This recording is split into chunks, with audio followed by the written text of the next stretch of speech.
Earlier this week, the SEC made some waves with back-to-back lawsuits against crypto exchanges Binance and Coinbase. But are you still just trying to figure out what crypto is? This is a great case study. Let me give you the punchline up front. The SEC filed these lawsuits back-to-back. Why? Because someone at the SEC is betting that the salacious narrative of the first lawsuit will overshadow the public's attention for the second. You'll lump the bad actions of one person and assume it's true of the entire industry. Let's prove that person at the SEC wrong.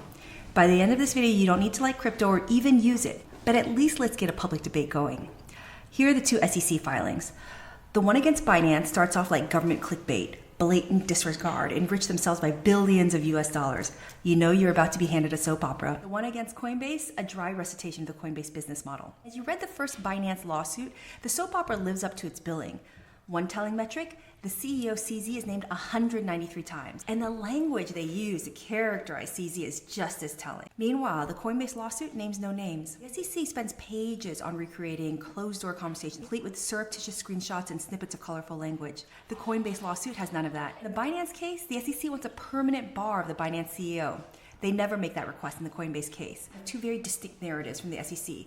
One, in the Binance lawsuit, the SEC is alleging that the CEO orchestrated a massive fraudulent scheme to steal customer funds, reminiscent of the FTX collapse. In the Coinbase lawsuit, the SEC is making a more academic case that crypto is a security. We all understand the first lawsuit. Government suspects fraud, government goes after the bad actor. But do we all know the answer to the second question?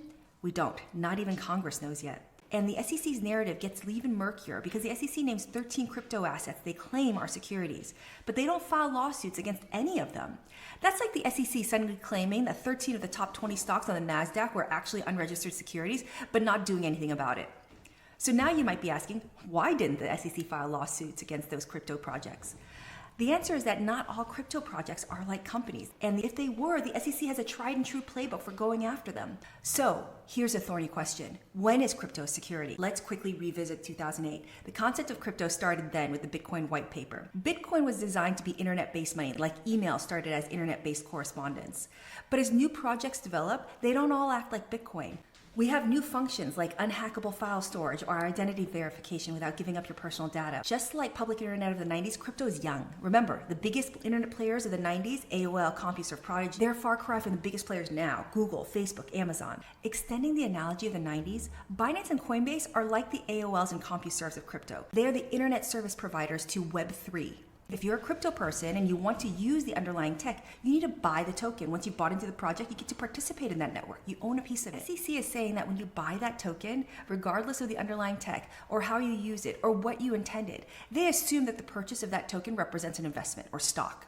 Both the SEC's lawsuits are important, but for different reasons. If the government believes that someone is stealing customer funds, they should definitely go after them. The very real question of whether all crypto projects are stocks, and if not, what could make one a stock and not another a stock, merits its own news cycle with the corresponding debate, not muddy discourse with unrelated salacious content. That's it for now. Hope you find this helpful.